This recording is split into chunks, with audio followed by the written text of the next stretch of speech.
Hello, dear students. So, welcome again.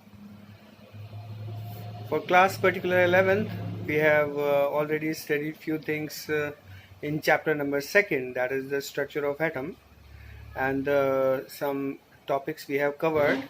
First one, that is the some fundamental particles of atom, like electron, proton, and neutron. You know that. And next one, that is the discovery of cathode rays, that means the discovery of, you can say, electrons, and the properties of cathode rays. And very next one, which is been called the E by M calculations and all, and a very important thing which has been called the Millikan oil drop method, right? So these things we have already studied in this chapter, right? Now we moves on to the further portion of the chapter, and let's see that what we have to read out first today. Well, today we will discuss a few topics of this chapter. Let's see. First one, we have to study about the discovery of anode rays, that means the canal rays. Next, we have to study about the properties of these canal rays. And very next one, that is the radioactivity, which is very important. And the last, the some atomic theories. You know that the theories of you can say atoms. The first one, that is the Thomson theory, right? And the next one, that is the Rutherford theory, right? I think it is in class 9th you have already studied. So now we'll just take a brief about these theories. Okay, चलिए देखते हैं किस तरह से discovery of canal raise को हम study कर सकते हैं. तो यहाँ देखा जाए तो एक डिस्चार्ज ट्यूब है और एनोड यहाँ मेंशन किया हुआ है, और एक है आपके परफोरेटेड व्हाट कैथोड. तो कैथोड यहाँ पर आपके परफोरेटेड है, that means some kind of you can say holes are there. एक वैक्यूम पंप यहाँ लगाया हुआ है, और just behind of this cathode, right, there is the portion which is coated by the zinc sulfide coating material. So basically ये fluorescent effect जो है यहाँ पर हमें मिलेगा. तो वोल्टेज जो है हाई रखना है, आपकी प्रेशर जो है हम वैक्यूम पंप से जो है कंट्रोल करेंगे.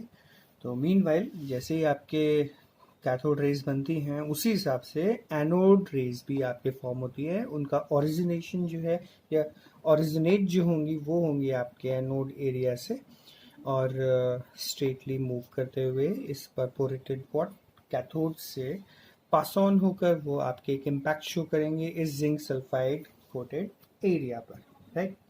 So basically this is the discovery of what anode rays.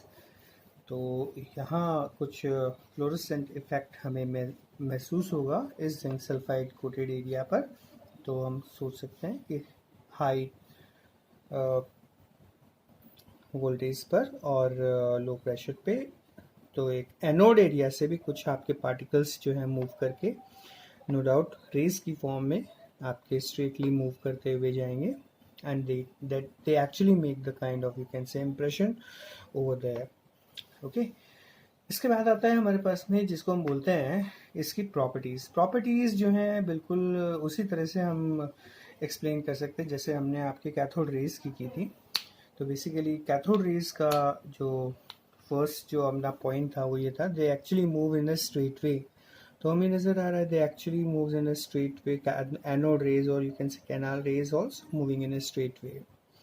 तो first one it is they moves in straight way, right. तो इस तरह से हम इसको मेंशन कर सकते हैं. नंबर 2 अगर हम कंसीडर करते हैं कि यहाँ पर वही हम एक ऑब्जेक्ट रखते हैं, कौन सा, जिसको कहा जाए आपके पेडल फ्रिक्शनलेस व्हील जिसको हम बोलते हैं, तो वो मूव करने लगेगा. तो हम कह सकते हैं कि जितने भी आपके कैनाल रेज हैं वो कैनाल रेज कुछ पार्टिकल्स से बना हुआ है और उन पार्टिकल्स के अंदर क्या है, एक एनर्जी है, राइट। तो उस एनर्जी की वजह से क्या होता है, वो आपके पेडल मूव करता है, राइट। तो बेसिकली क्या लिख सकते हैं, anode rays are made of what, small particles. तो पार्टिकल्स का हमें इस तरह से पता लगा। और साथ में इन पार्टिकल्स में क्या बोलते हैं, एक बात आती है, वो है क्या, ये एनर्जी रखते हैं। These particles having the kind of, you can से, एनर्जी, राइट। अगर हम थर्ड पॉइंट चेक करें और मैं यहाँ पर इलेक्ट्रिकल फील्ड अप्लाई करता हूँ, सपोज कीजिए पॉजिटिव प्लेट इस तरफ लगाया और नेगेटिव प्लेट इस तरफ लगाया, तो जितने भी ये आपके एनोड रेज हैं, they actually moves towards what, yes, negative portion. तो हम कह सकते हैं जितने भी पार्टिकल्स हैं they have the particular charges. तो ऑब्वियसली कौन सा चार्ज होगा इनके ऊपर, पॉजिटिव चार्ज होगा। तो ये 3 हम पॉइंट इसमें डिस्कस कर सकते हैं। ये मैं फास्टली थोड़ा इसलिए बता रहा हूँ क्योंकि हम लोग जो है पहले स्टडी कर चुके हैं इस बारे में, किस तरह से कैथोड रेज जो है फॉर्म हुई है। तो ये कुछ एक पॉइंट्स हैं। फिर इसमें हम लिख सकते हैं नंबर 4 पॉइंट जो है वो ये कि अगर एनोड रेज पास होती है किसी भी गैस से, right, whenever the anode rays passes through the gases, you can से जार, तो वो उसको आयोनाइज कर देगी, ठीक है। तो उसको क्या करेगी, आयोनाइज करेगी। एक बहुत इंपॉर्टेंट बात है। नंबर 5 कि अगर हम कोई आपके मेटल शीट से क्या बोलते हैं, इस रेज को हम पास करें, यानी एनोड रेज को, तो वो उसको पास थ्रू कर जाएगी, ठीक है। तो कुछ इस तरह से हम इसके कुछ पॉइंट्स जो हैं हम शो कर सकते हैं। यहाँ लिख सकते हैं आपके पेनिट्रेशन पावर, तो पेनिट्रेशन पावर अच्छी होगी, ऑलराइट। तो इस तरह से हम एक्सप्लेन कर सकते हैं इसकी कुछ एक प्रॉपर्टीज़। चार्ज के बारे में हम डिस्कस करें तो जितना चार्ज आपके इलेक्ट्रॉन पर होता है उतना ही चार्ज जो होता है, यूनिट चार्ज जो है वो आपके प्रोटॉन पर होगा। तो इलेक्ट्रॉन का चार्ज और प्रोटॉन का चार्ज क्या होता है, हमेशा इक्वल होता है, राइट। तो this is a very very brief about the what, yes, anode rays और कैनाल रेज। हाँ, एक चीज़ और आती है कि कैथोड रेज, एनोड रेज जो होती है, इनका डिस्कवरी जो है वो किसने किया था। तो इसका डिस्कवरी की जहाँ तक बात है तो आप गोल्डस्टीन बताइएगा, ठीक है। तो गोल्डस्टीन ने डिस्कवरी की, ऑलराइट।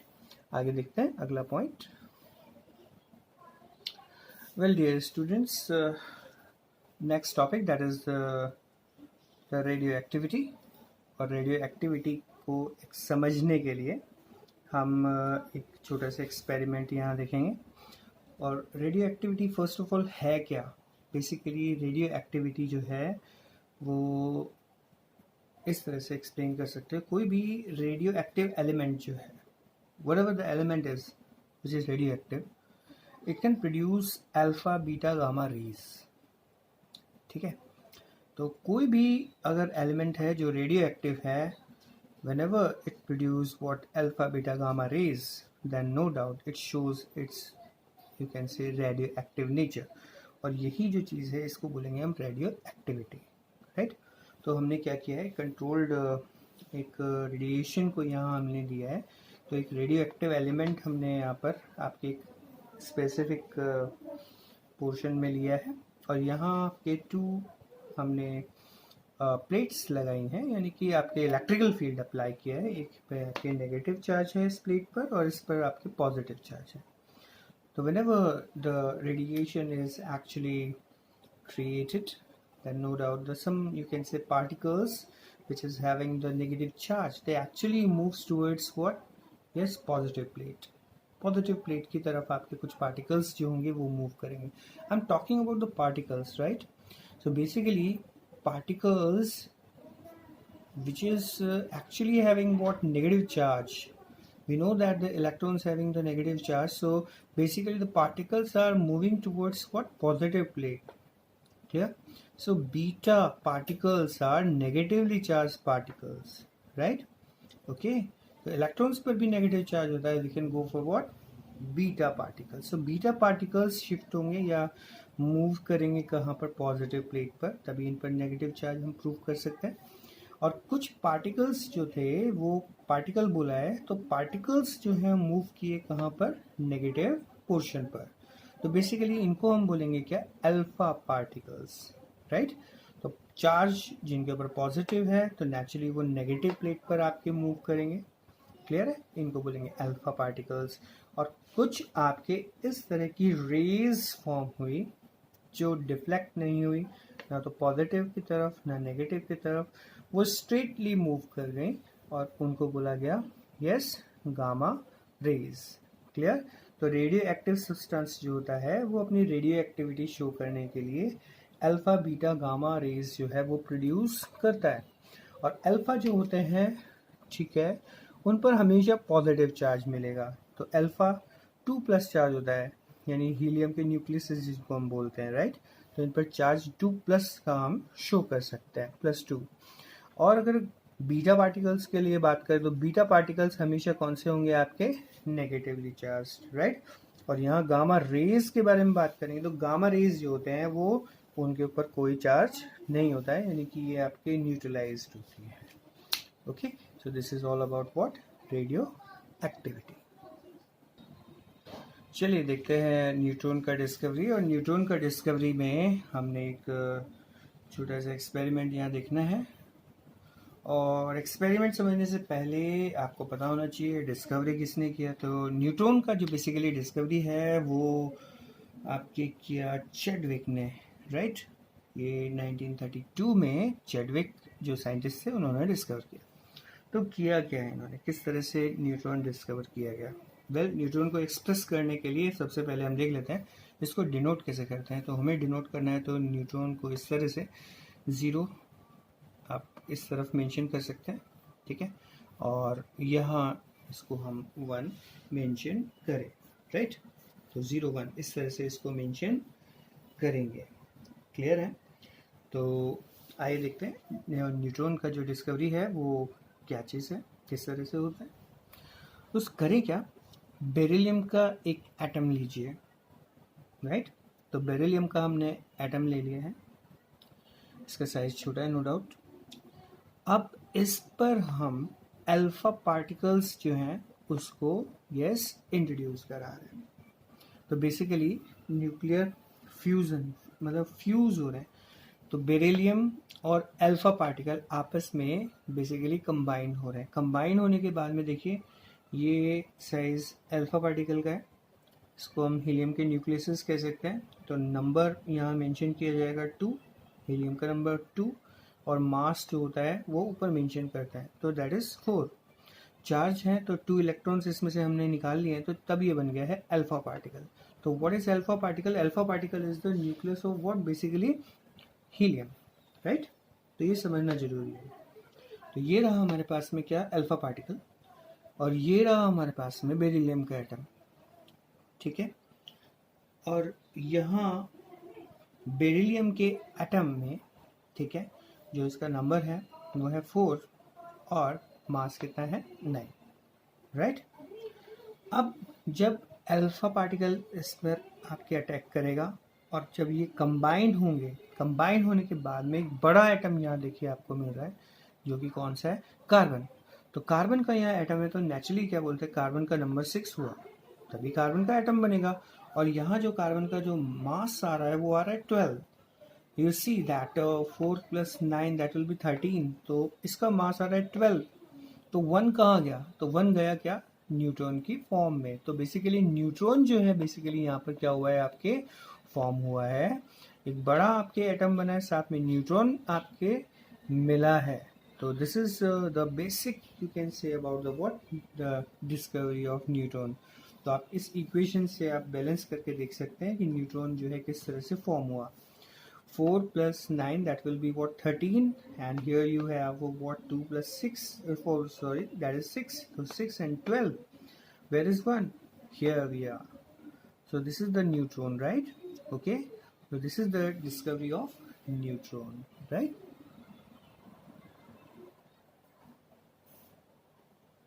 आइए देखते हैं एक छोटी सी टेबल। इस टेबल में आपको थोड़ा नॉलेज इस तरह का मिलेगा। इलेक्ट्रॉन का डिस्कवरी जे थॉमसन ने किया। चार्ज नो डाउट -1 होता है और इसका वेट यानी जो मास बेसिकली हम बात करें तो यहाँ हम मेंशन कर सकते हैं mass, right, that will be 9.1 into 10⁻31, right. अगर हम प्रोटॉन की बात करें तो गोल्डस्टीन ने डिस्कवरी किया, देखिए, और इस पर चार्ज पॉजिटिव मिलेगा, नो डाउट। मास होगा 1.67 इंटू 10⁻27 किलोग्राम्स। और अगर हम बात करें न्यूट्रॉन्स के लिए तो इसका डिस्कवरी जो है चेडविक ने किया, राइट। तो इसके पर कोई चार्ज नहीं होता है। मास 1.67 इंटू 10⁻27। तो ये ब्रीफ आइडिया हम ले सकते हैं प्रोटॉन, इलेक्ट्रॉन और न्यूट्रॉन्स के लिए। Well, the next topic, that is the models of atoms. तो यहाँ हम जो मॉडल पढ़ेंगे वो फर्स्ट मॉडल पढ़ेंगे वो है थॉमसन्स मॉडल, जिसको हम प्लम पुडिंग मॉडल भी कहते हैं, राइट। तो प्लम पुडिंग मॉडल है क्या? बहुत सिंपल सा है। क्लास वैसे आई थिंक 9th के अंदर ये पोर्शन भी है, राइट। तो इन्होंने थॉमसन ने बताया कि जो एटम है बेसिकली वो एक बॉल जैसा कंस्ट्रक्शन है, स्फेरिकल बॉल जैसे इस तरह का कंस्ट्रक्शन है, और इसमें जो कोर पार्ट है, जैसे हम ये बात करें तो ये पूरा का पूरा पॉजिटिवली चार्ज्ड है, राइट, पॉजिटिवली चार्ज्ड। और इसमें यहाँ पर जितना पॉजिटिव चार्ज होता है बेसिकली उसी के अकॉर्डिंग रैंडमली कहीं भी डिस्ट्रीब्यूशन हो सकता है नेगेटिवली चार्ज्ड व्हाट पार्टिकल्स का। तो ये मैंने जो पार्टिकल्स बनाए हैं ये नेगेटिवली चार्ज जो है पार्टिकल्स हैं, जिनको हम इलेक्ट्रॉन्स बेसिकली बोल रहे हैं, राइट। तो this is the black portion जो है वो आपके पॉजिटिवली चार्ज हुआ, और यहाँ जो ये आपके ब्लू वाला जो पार्ट है वो हम नेगेटिवली चार्ज बोल सकते हैं। इन्होंने एक जरूर समझदारी की बात की थॉमसन ने, वो ये बताया कि कोई भी एटम जो होता है वो न्यूट्रल होता है, यानी कि जितना पॉजिटिव चार्ज होगा उतना ही चार्ज नेगेटिव भी होगा, राइट। ऑलराइट, इसको हम पुडिंग मॉडल या प्लम पुडिंग मॉडल भी कहते हैं, राइट। और एक चीज़ और भी समझ सकते हैं जिस तरह से इस मॉडल को समझाया जा सके, वो है जैसे वाटरमेलन जो होता है, तो वाटरमेलन में जो रेडिश पोर्शन होता है वो तो हो गया पॉजिटिवली चार्ज, लेकिन जो उसमें जो सीड होते हैं, राइट, जो बीज होते हैं, उनको आपके क्या बोला गया, नेगेटिवली चार्ज पार्टिकल्स। तो हम कुछ इस तरह से इस थॉमसन्स मॉडल को समझ सकते हैं, right. It's a very brief about the Thomson's model. तो ये आप केवल स्टडी करना है, केवल पढ़ना है, ठीक है, और ज़्यादा आपको इसके नोट्स वगैरह की इनकी नीड नहीं है, right, okay. Because class 11th में जो ये पोर्शन है वो आपके कंसीडर नहीं किया जा रहा है, लेकिन हम लोग तो स्टार्टिंग से पढ़ रहे हैं, तो इसलिए इस चीज़ को एक बार पढ़ जरूर लें, ठीक है। इसकी बाकायदा नोट्स की इसकी नीड फिलहाल नहीं है।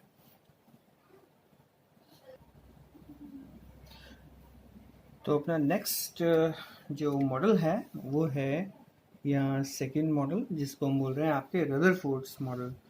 तो ब्रीफली अगर बोलें तो रदरफोर्ड्स मॉडल जो होता है वो डिस्कवरी ऑफ न्यूक्लियस के लिए जाना जाता है, राइट। तो कोई भी अगर पूछता है ना कि भाई न्यूक्लियस जो है उसका डिस्कवरी जो है किसने किया, तो हम रदरफोर्ड का नेम ले सकते हैं, राइट। तो इनका जो एक्सपेरिमेंट है वो एक्सपेरिमेंट कुछ इस तरह से रहा। यहाँ लेफ्ट पोर्शन पर आप देख रहे हैं तो एक अल्फा गन है, तो जो अल्फा पार्टिकल जो है वो प्रोड्यूस कर रही है। अल्फा पार्टिकल्स नेचुरली कहीं पर भी मूव कर सकते हैं, तो एक हमने स्लिट लगाया है, तो स्लिट से रेस्ट ऑफ जो पार्टिकल्स है वो ब्लॉक हो गए, और स्ट्रेट मूविंग जो पार्टिकल्स हैं वो आपके क्या बोलते हैं, स्लिट से पास होकर इस राइट वाले पोर्शन की तरफ मूव कर रहे हैं, राइट। ये जो राइट वाला पोर्शन है कुछ इस तरह से डिज़ाइन किया गया है, राइट। मटेरियल है यहाँ पर आपके, जो कि जिंक सल्फाइड है, जिसको कोट किया गया है इस चैम्बर को इनसाइड, राइट, कंप्लीट कोटिंग है। और इस पोर्शन पर देखा जाए तो यहाँ पर एक बहुत पतली, बहुत थिन एक क्या है, गोल्डन फॉइल है, जो कि 0.001 mm का हमारे पास है।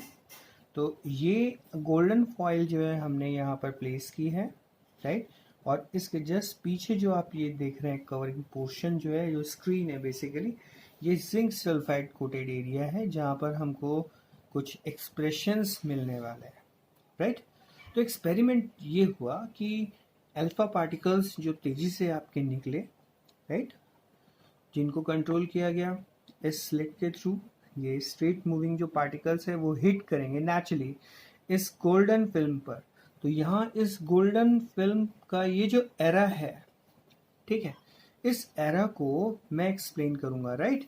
और यहाँ इस पर्टिकुलर पोर्शन से, ठीक है, कुछ इम्प्रेशंस हमें इस जिंक सल्फाइड कोटेड एरिया पर मिले, वो हमें एक्सप्लेन करने पड़ेंगे। तो this is the brief about the experiment which is being done by what Rutherford, clear. तो देखते हैं इसका जो जूम वर्जन है वो क्या है, कैसे हमने जो इसको इस पोर्शन को जूम करना है, ठीक है। तो मैं यहाँ जूम करके इसको एक्सप्लेन करने वाला हूँ किस तरह से जूम करेंगे इस पोर्शन को, और यहाँ क्या इम्पैक्ट मिलने वाला है उसको हम समझेंगे। Let's see, well let's see that what is the zoom portion। तो हमने जो जूम किया पोर्शन वो था आपके ये गोल्डन फॉइल वाला, राइट। तो यहाँ पर देखिए नंबर ऑफ आपके गोल्डन एटम्स नजर आ रहे हैं, राइट, और ढेर सारे अल्फा पार्टिकल्स जो हैं इस पर आपके स्ट्राइक कर रहे हैं। तो अल्फा पार्टिकल्स जो हैं ये हजारों लाखों हैं, ठीक है। तो जैसे ही क्या बोलते हैं alpha particles in golden film पर, जो गोल्डन एटम्स हैं, गोल्ड के जो एटम्स हैं उस पर जब स्ट्राइक करेंगे तो कुछ हमें इम्प्रेशंस जो है नज़र आए जिंक सल्फाइड कोटेड एरिया पर, राइट। तो हम क्या करते हैं, एक एटम को पकड़ते हैं और उस एटम को इस तरफ हम ले आते हैं, राइट। अब देखते हैं इस पर जब अल्फा पार्टिकल्स जो है बॉम्बार्ड हो रहे हैं या स्ट्राइक कर रहे हैं तो क्या हमें इसके रिजल्ट्स मिलेंगे, राइट।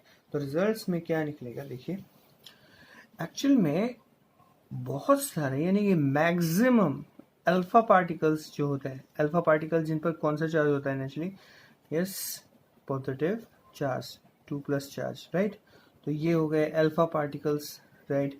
तो अल्फा पार्टिकल्स जो थे मैक्सिमम वो क्या हुए, स्ट्रेटली मूव करके चले गए, क्लियर। तो ज़्यादातर जो अल्फा पार्टिकल्स हैं वो स्ट्रेटली मूव करके चले गए। तो क्या कंक्लूजन निकला, रदरफोर्ड ने कंक्लूजन ये निकाला कि एग्जैक्टली एटम का मैक्सिमम पार्ट जो है वो क्या है, हॉलो है, राइट। तो ये स्ट्रेटली मूव करके चले गए, कोई डिफ्लेक्शन नहीं हुआ, इस वजह से क्या बोला गया कि अल्फा पार्टिकल्स स्ट्रेटली चले गए just because of the atom is hollow, right. तो this is the first experiment.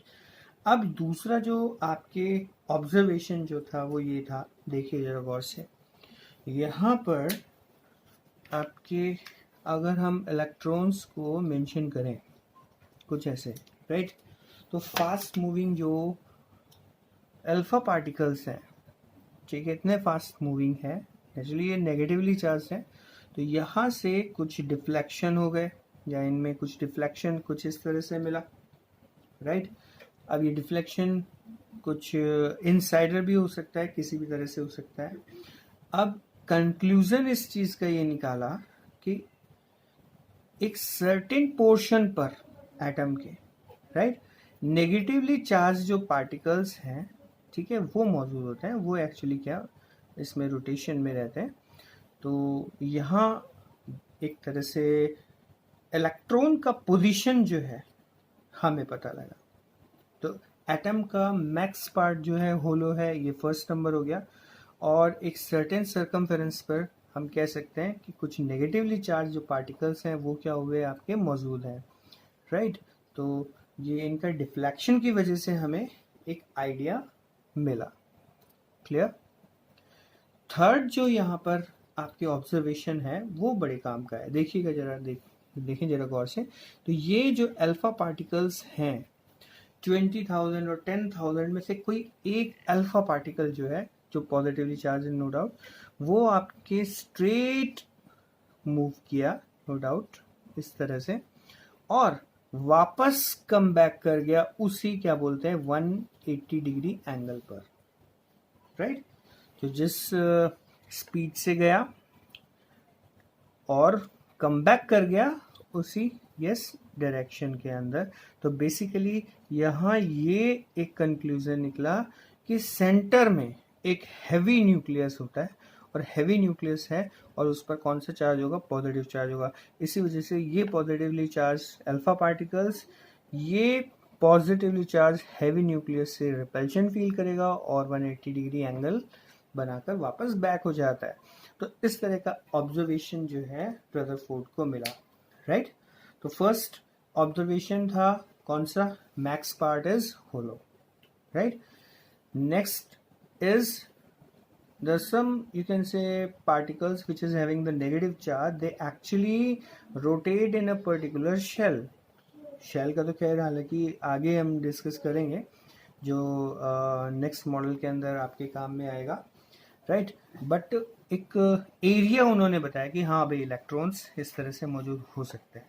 और एक चीज़ बहुत इम्पॉर्टेंट जो कि इसका मेन जो है पोर्शन है इस रदरफोर्ड मॉडल का, और वो है क्या कि स्ट्रेटली मूविंग अल्फा पार्टिकल जब क्लोज जाएंगे सेंटर हैवी न्यूक्लियस के थ्रू पास में, तो वो कम बैक कर जाएंगे या फिर रिफ्लेक्ट बैक हो जाएंगे आपके 180 डिग्री एंगल पर, राइट। तो this is the basic you can say discovery of what neutron. तो this is all about the Rutherford's model, right. Well अब हम डिस्कस करेंगे वो है लिमिटेशन ऑफ दिस मॉडल। और लिमिटेशन में हम ये बहुत अच्छे से समझ सकते हैं कि इनका मॉडल था ये कि सेंटर में न्यूक्लियस हुआ और चारों तरफ जो है इलेक्ट्रॉन जो है मूव कर रहे हैं, राइट, जिनके ऊपर नेगेटिव चार्ज है। तो बेसिकली यहाँ पर देखा जाए तो इलेक्ट्रॉन्स, अब साइंटिस्टों ने पूछा कि एग्जैक्टली इलेक्ट्रॉन्स पर नेगेटिव चार्ज है और सेंटर जो है न्यूक्लियस है, ठीक है। तो यहाँ ये इलेक्ट्रॉन जो नेगेटिवली चार्ज है वो अट्रैक्ट होना चाहिए इस न्यूक्लियस के थ्रू। अब जब अट्रैक्शन होना चाहिए तो, और कह रहे हैं हैवी न्यूक्लियस होता है, तो इलेक्ट्रॉन्स जो है अपनी एनर्जी को लूज करता हुआ जो है वो कुछ वक्त बाद में इस न्यूक्लियस में मिक्सअप हो जाना चाहिए, राइट। लेकिन वास्तव में ऐसा नहीं होता है। अगर ऐसा होता तो हर जगह एटम बॉम्ब ही फूट रहे होते, यानी कि कुछ न्यूक्लियर रिएक्शन ही इस तरह की हो जाती कि इलेक्ट्रॉन से किस पर आ जाते हैं आपके, यस, इस न्यूक्लियस पर। तो ऐसा नहीं होता है, राइट। तो this is the big you can से drawback of this you can से मॉडल। इस मॉडल का सबसे बड़ा ड्रॉबैक यही है कि एग्जैक्टली एग्जिस्टेंस जो है एटम का हम इस मॉडल के थ्रू एक्सप्लेन नहीं कर सकते, राइट। तो ये बहुत इम्पोर्टेंट जो है आपके लिमिटेशन है जिसको बोर ने फर्दर जो है यस एक्सप्लेन किया। और दूसरी बात ये कि यहाँ ये थोड़ा सा आगे का पोर्शन है, स्पेक्ट्रम लाइंस को लेकर भी कुछ एक बात थी जो कि रदरफोर्ड मॉडल में एक्सप्लेन नहीं की गई, राइट। तो कुछ एक पॉइंट्स ये हैं। तो फर्स्ट पॉइंट मैंने आपको जो क्लियर किया वो बहुत इम्पॉर्टेंट है, एग्जिस्टेंस ऑफ व्हाट, एटम। उसका एग्जिस्टेंस जो है कैसे होता है, क्यों होता है, इसको नहीं बता पाए रदरफोर्ड, राइट।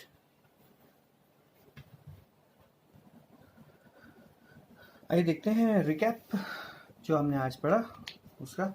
वो है discovery of proton. Discovery of proton के बाद में वो हमारे पास है प्रॉपर्टीज़ ऑफ प्रोटॉन, जिसमें हमने स्टडी किया क्या क्या प्रॉपर्टीज़ हैं प्रोटॉन्स की। फिर हमने डिस्कस किया आपके डिस्कवरी ऑफ न्यूट्रॉन्स, और लास्ट में एटॉमिक मॉडल्स, जिसमें थॉमसन मॉडल पढ़ा हमने, रदरफोर्ड मॉडल पढ़ा और लिमिटेशन ऑफ रदरफोर्ड मॉडल पढ़ा, राइट। तो this is the end of today's topic. Next topic के लिए मिलते हैं अगली बार। Bye bye.